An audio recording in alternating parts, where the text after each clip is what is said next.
नमस्कार। आपका birth detail मुझे मिला 14 अगस्त 1967 19:46 पर आपका जन्म हुआ। एक 52 वर्षीय युवक की कुंडली हमारे सामने है। जिस समय इनका जन्म हुआ उस समय ब्रह्मांड में कुंभ लगन का उदय हो रहा था। कुंभ लगन और चंद्रमा चल रहे थे वृश्चिक राशि में, यानी चंद्रमा यहाँ 8 नंबर में है। राशि के मालिक मंगल हैं, लगन के मालिक शनि हैं। लगन और राशि दोनों स्थिर राशियां हैं। स्थिर राशि में बैठे हुए प्लैनेट या स्थिर राशि का स्वभाव व्यक्ति के स्वभाव में स्थिरता देता है। ये व्यक्ति के मन में चलायमानता नहीं देता। व्यक्ति चाहता है अपने जीवन में लंबे समय तक अच्छी प्रोग्रेस करना, और वो प्रोग्रेस अगर स्थिरता होगी तभी आएगी। अगर मन में चलायमानता होगी तो इस प्रोग्रेस नहीं कर पाएंगे। तो ये अच्छी प्रोग्रेस की एक निशानी है कि कुंभ लगन जो एक वायु तत्व राशि का लगन होता है, और व्यक्ति के भीतर कहते हैं उसकी पचाने की क्षमता बहुत अच्छी होती हैं। जीवन में बातों को, खराब बात, अच्छी बात, किसी भी तरीके की बात को पचाने की क्षमता व्यक्ति के भीतर अच्छी होती है। कुंभ लगन की अच्छी पोजीशन यहाँ देखी गई है। लगन का मालिक शनि दूसरे घर में बैठा है। दूसरे घर में शनि बैठा है और दूसरे घर का मालिक जो बृहस्पति है वो छठे घर में उच्च की राशि में बैठा है और दूसरे घर को वापस देखता है। लग्नेश और धनेश का संबंध सेकंड हाउस में जब बनता है, ये व्यक्ति को अच्छी वाणी देता है, प्रभावशाली वाणी देता है, वाणी में गंभीरता देता है।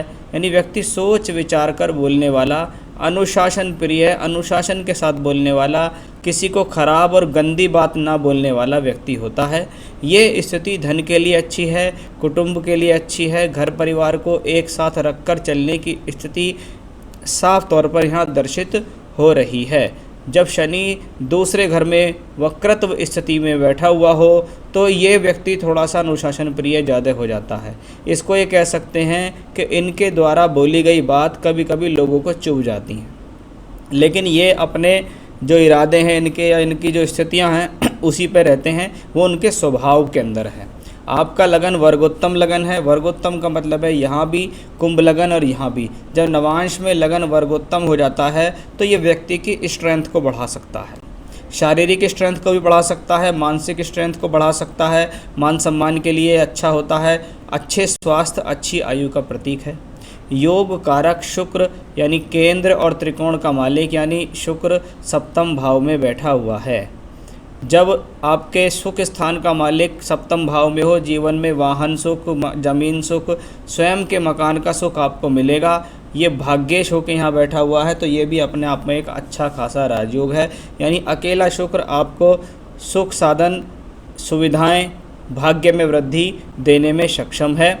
शुक्र सिंह राशि के अंदर वक्रत्व है तो ये थोड़ा सा प्रॉब्लम देता है। हस्बैंड वाइफ के बीच में विचारों के मतभेदता देता है, क्योंकि आपका शुक्र जो मैरिज का कारक है वो नवांश कुंडली में छठे घर में नीच का है।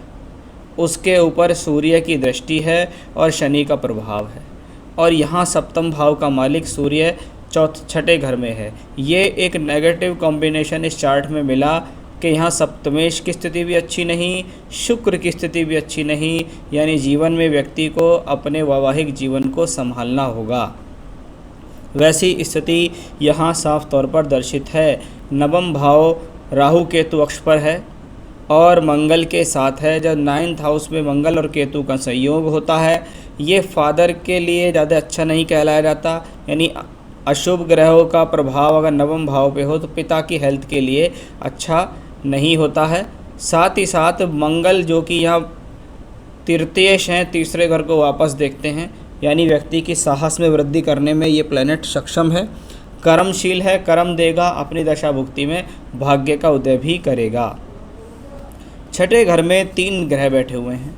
बुध है, बृहस्पति है, सूर्य है। अब बुध जो कि आपकी कुंडली में पंचम भाव का कारक है। पंचम भाव शिक्षा का भाव भी है तो पंचम भाव संतान का भाव भी है। छठे घर में बैठा हुआ है बुध। एजुकेशन का कारक भी है बुध।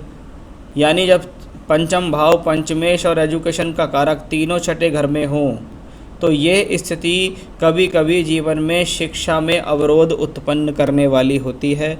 शिक्षा का रुक जाना, शिक्षा का रुक कर चलना, स्ट्रीम चेंज हो जाना या अधूरी शिक्षा के लक्षण यहाँ दिखते हैं। साथ में बृहस्पति भी है और ये बृहस्पति सूर्य से अस्त है। अब संतान प्राप्ति के योग तो इस कुंडली में हैं, लेकिन संतान के साथ कितने संबंध मधुर रहने वाले हैं उसका एक नकारात्मक प्रभाव मुझे दिखाई दिया कि भाई संतान होना एक अलग चीज़ है, लेकिन आपकी सप्तांश कुंडली जो संतान के लिए देखी जाती है, यहाँ पर बुध लगन में है, पंचमेश होके लगन में है, संतान प्राप्ति तो देता है, लेकिन यहाँ लगनेश शुक्र अष्टम भाव में बैठा है। इसका मतलब आपके तालमेल आपकी संतान के साथ उतने बेहतर नहीं हो पाएंगे जितनी आप अपनी इच्छा रख रहे हैं। तो वो स्थिति एक यहाँ साफ तौर पे दिखी है। लेकिन बृहस्पति ठीक है, ऐसा बृहस्पति धनदायक होता है, दूर स्थानों से यात्रा कराकर एक्सपोर्ट इंपोर्ट दूर के लोगों से जुड़कर धन देता है। लेकिन बृहस्पति जब छठे घर में बैठे और साथ में सूर्य से अस्त हो, तो ये बृहस्पति की दशा जीवन में कभी अगर आ गई, महादशा या अंतर्दशा, इसमें आपको पैसे से संबंधित तकलीफ भी आएगी। कभी कभी लाइफ अपने आप फ्लो में चलती रहती है, लेकिन व्यक्ति का अच्छा खासा अमाउंट भी अटकने के आसार पूरी तरीके से रहते हैं, क्योंकि बृहस्पति यहाँ धन का स्वामी और कारक दोनों है। उच्चस्थ स्थिति में है, व्यक्ति लाइफ में रिकवरी तो कर लेता है, लेकिन उसको यहाँ इस तरीके की प्रॉब्लम्स हो जाती हैं। तो ये तो था आपके हॉरोस्कोप के ग्रहों का एनालिसिस। नवांश कुंडली में भी प्लैनेटरी पोजीशन कोई ख़राब नहीं है, अपने आप में ठीक है। अब बात करूँगा दशाओं की। दशा के बिना जीवन में कुछ भी प्राप्ति नहीं। आपको चंद्रमा की महादशा लंबे समय से चल रही है। 2013 से 2023 तक चंद्रमा की महादशा है। चंद्रमा 6th लॉर्ड हैं। छठे घर का मालिक की दशा 6th हाउस रोग ऋण रिपु। अब चंद्रमा छठे घर का मालिक हो जाए तो चंद्रमा जैसे रोग मिलेंगे, मानसिक तनाव, टेंशन्स, बिना बात की टेंशन्स, कफ से संबंधित प्रॉब्लम, नोज़, थ्रॉट, चेस्ट, इनसे रिलेटेड प्रॉब्लम्स आपको इन दशाओं में परेशान करेंगी। चंद्रमा षष्ठेश होके बैठा है कर्म भाव में। अनईजीनेस इन प्रोफेशनल लाइफ, यानी काम चलना एक अलग है, लेकिन काम जो भी हो रहे हैं वो आसानी से नहीं हो रहे हैं, उनमें किसी न किसी प्रकार की परेशानी आ रही है। लेकिन चंद्रमा जब यहाँ केंद्र में बैठा हुआ हो, तो केंद्र में बैठा चंद्रमा आपको सुख साधन देगा, लाभ देगा, यात्राओं से लाभ कराएगा, क्योंकि यहाँ चंद्रमा धनदायक बृहस्पति की पंचम दृष्टि से प्रभावित भी है। यानी बृहस्पति व्यक्ति थोड़ा सा एफर्ट्स अधिक करके अपना लाभ कर ही लेता है। चंद्रमा नवांश में फिर से षष्ठेश होके द्वादश में पहुँचा, यानी यात्राओं का इंडिकेशंस दिखाई दे गया। यात्राओं के साथ छोटी मोटी बीमारी भी दिखाई दे रही है, यानी दूर स्थानों से जुड़कर लाभ। अगेन चंद्रमा यहाँ देखिए नवांश दशमांश कुंडली में 8th हाउस में है। द्वितीयेश धनेश होके चंद्रमा अष्टम में बैठकर वापस देखता है।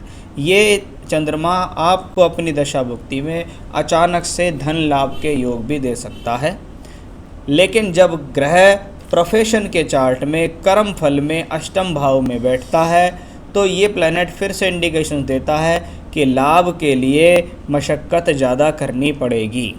लेकिन शुभ ग्रह है, अपने घर को वापस देखता है, सोर्स ऑफ इनकम लगातार बनाकर रखेगा, लेकिन तनाव आपको किसी न किसी प्रकार से देता ही रहेगा।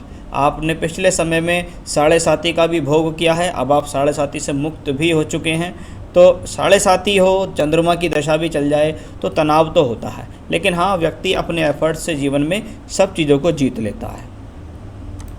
चंद्रमा में चल रही है बुध जुलाई 20 तक। अब चंद्रमा 6th Lord, mercury 6th house में क्या करेगा? तनाव देगा, मेंटली टेंशन देगा, और संतान से मतभेद देने में ये प्लैनेट सक्षम है। साथ ही साथ पत्नी के साथ भी मतभेद देने में सक्षम है। उसके अलावा आपको इस दशा में इन्वेस्टमेंट सोच समझकर करना चाहिए, नहीं तो आपको थोड़ा सा पैसा डूबने की स्थिति दिख रही है। बुध आपके प्रोफेशन के चार्ट में देखिएगा सूर्य की राशि में बैठा है। 3rd हाउस में प्लैनेट बैठा है, शुक्र की दृष्टि उसके ऊपर है। और शुक्र यहाँ शनि से राशि परिवर्तन है, यानी टूर से, ट्रैवलिंग से, आने जाने से ही आपको जीवन में लाभ होगा। अभी चंद्रमा में केतु जुलाई 20 से फरवरी 21 तक चलेगी। केतु कुंडली में ठीक स्थानों में बैठा हुआ है, यहाँ भाग्य स्थान में है, यहाँ भी केंद्र में ही बैठा हुआ है। तो सूर्य केतु, चंद्र केतु भी कोई ख़राब नहीं है, लेकिन चंद्रमा और केतु आपस में एक विपरीत ग्रह हैं। चंद्र का स्वभाव बिल्कुल अलग, केतु का स्वभाव बिल्कुल अलग। जब चंद्रमा एक शुभ ग्रह और केतु एक नैसर्गिक अशुभ ग्रह की दशा चले तो फिर से मेंटली टेंशन्स देगा। चंद्र शुक्र का पीरियड आपका काफ़ी बेहतर है। फरवरी 21 से अक्टूबर 22 जब चंद्रमा में शुक्र आपको आएगा तो ये शुक्र आपको ट्रैवलिंग्स देगा, बाहर के लोगों से संपर्क करा के आपको लाभ कराएगा। लेकिन हाँ, दशा वाइज ये दशा स्थिति आपको ठीक रहेगी। मंगल की दशा चंद्रमा से बेहतर जाएगी, इसमें कोई भी संदेह नहीं है, क्योंकि मंगल आपके जीवन में आएंगे अप्रैल 23 से। 7 वर्ष की दशा होगी। मंगल कर्मेश हैं, भाग्य स्थान में बैठे हुए हैं और दशमांश में 11th हाउस में अपनी ही राशि में बैठा है और बृहस्पति की दृष्टि उस पर है, यानी मंगल की दशा में सोर्स ऑफ इनकम निश्चित आपके बढ़ेंगे। तो ओवरऑल चार्ट ठीक है, चार्ट की आने वाली दशाएं ठीक हैं। टेंशन्स का दौर है, उससे आप थोड़ा सा अभी समय लगेगा रिकवरी होने में, जिसके लिए आपको लगातार हनुमान चालीसा और भगवान शिव का रुद्राष्टकम लगातार करना चाहिए। आपके लिए कोई बेनिफिशियल स्टोन की बात करें तो शुक्र ही एकमात्र ऐसा ग्रह है जो थोड़ा सा नवांश में पीड़ा में भी है, इसलिए आपको यहाँ डबल फायर ऑस्ट्रेलियन ओपल सीधे हाथ की तर्जनी उंगली में एक अच्छा सा आपको पहनना चाहिए। आपको चाहिए तो मैं आपको रिंग बनाकर आपके एड्रेस तक प्रोवाइड करा सकता हूँ। तो ये आपको यहाँ पहनना है और उपाय मैंने आपको 2 ही बताए हैं, उनको आप लगातार करिए। रोज़ हनुमान चालीसा और रुद्राष्टकम का पाठ कीजिए और मेंटल पीस के लिए थोड़ा सा आप मेडिटेशन में भी जाएंगे तो अच्छा रहेगा। ये आपकी एज वाइज भी आपके लिए बहुत अच्छा रहेगा। तो ये था आपके हॉरोस्कोप का एनालिसिस। ईश्वर कृपा से आप आने वाले समय में अवश्य तरक्की करेंगे। नमस्कार।